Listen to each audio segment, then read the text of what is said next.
जम्मू कश्मीर के पहलगाम में हुए चरमपंथी हमले के बाद भारत ने पाकिस्तान के साथ सिंधु जल समझौते को रोक दिया था। लेकिन कुछ दिन पहले केंद्रीय कृषि मंत्री और मध्य प्रदेश के पूर्व मुख्यमंत्री शिवराज सिंह चौहान ने सिंधु जल समझौते का इतिहास याद दिला दिया।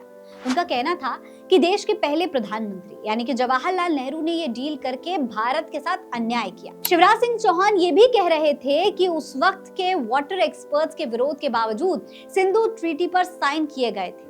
इतना ही नहीं, उन्होंने आगे ये भी कहा कि हमारे किसानों का पेट काट कर पाकिस्तान को पानी दिया जा रहा था। अब पीएम मोदी की सरकार ने इस ऐतिहासिक अन्याय को खत्म कर दिया है। ऐसे में आपके लिए ये जानना बेहद जरूरी है कि आखिर ये सिंधु वाटर ट्रीटी है क्या वाकई पंडित नेहरू ने भारत के साथ कोई अन्याय किया था?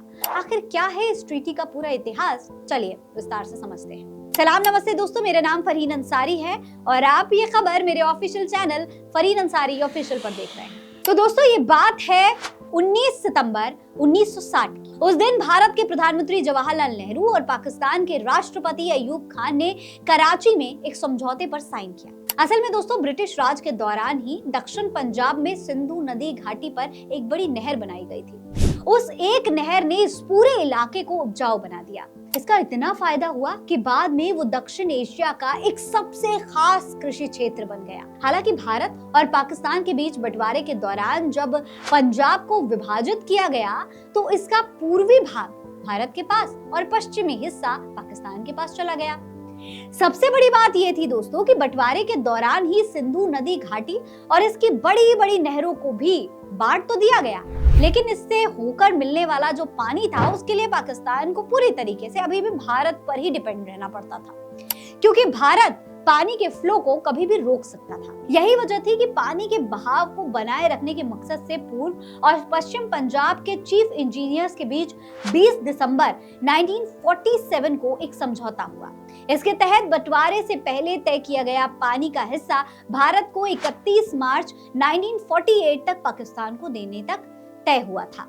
1 अप्रैल 1948 को वो तारीख आई जब ये समझौता भी खत्म हो गया। दोस्तों, जब समझौता लागू ही नहीं रहा तो भारत ने 2 जरूरी नहरों का पानी रोक दिया, जिससे पाकिस्तान के हिस्से वाले पंजाब की 17 लाख एकड़ जमीन पर हालात खराब होने लगे। अच्छी खासी उपजाऊ जमीन सूखे की कगार पर आ सकती थी। नेहरू इसे लेकर बिल्कुल भी राजी नहीं थे कि यह समझौता एक बार फिर से किया जाए। भारत के इस कदम के कई कारण बताए गए, जिसमें से एक था कि भारत कश्मीर मुद्दे पर पाकिस्तान पर दबाव बनाना चाहता था। स्टडी के मुताबिक 1951 में प्रधानमंत्री जवाहरलाल नेहरू ने टेंसी वैली अथॉरिटी के पूर्व प्रमुख डेविड को भारत बुलाया। अब शुरू हुआ नेहरू पर दबाव बनाने का सिलसिला। डेविड लिलियंथिल पाकिस्तान भी गए और वापस अमेरिका लौटकर उन्होंने सिंधु नदी घाटी जल बंटवारे पर एक आर्टिकल लिखा।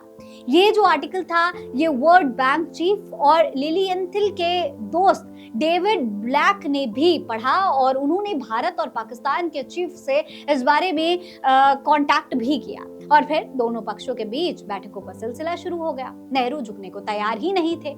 इसी वजह से ये बैठकें करीब 10 साल तक चलती रही और आखिरकार 19 सितंबर 1960 को कराची में सिंधु नदी घाटी संधि पर साइन किया गया। दोस्तों, नेहरू ने ये साइन इसलिए किए थे क्योंकि वो भारत और पाकिस्तान के बीच पानी के बंटवारे को लेकर एक स्थायी शांतिपूर्ण समाधान चाहते थे। ये समझौता भारत और पाकिस्तान के बीच जल विवाद को लेकर एक राजनीतिक और कूटनीतिक समाधान था। हालांकि इसके पीछे कई और रीजंस भी थे। नंबर 1, नेहरू भारत पाकिस्तान के बीच बार बार होने वाले तनाव को कम करना चाहते थे।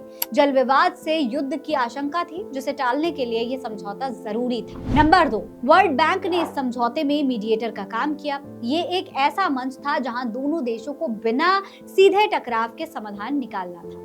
नंबर 3, नेहरू की अंतर्राष्ट्रीय छवि और आदर्शवाद। नेहरू का मानना था कि अंतर्राष्ट्रीय विवाद को बातचीत से सुलझाना चाहिए था, न कि संघर्ष से। उन्होंने इसे एक जस्टिफाइड और लॉन्ग टर्म सॉल्यूशन के तौर पर देखा।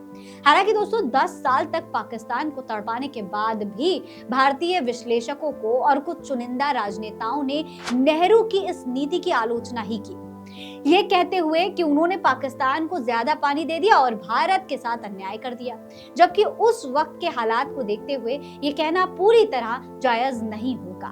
क्योंकि नेहरू इस पूरे समझौते पर काफी कठोर थे। 10 साल तक उन्होंने पाकिस्तान को तड़पाया था और फिर इन तमाम रीजंस की वजह से उन्होंने साइन किया। भारत और पाकिस्तान के हालात के बारे में सोचते हुए ही ये साइन भी किया गया था। खैर, उस पूरे मामले पर अब आप क्या सोचते हैं, कमेंट बॉक्स में लिखकर हमें जरूर बताइएगा।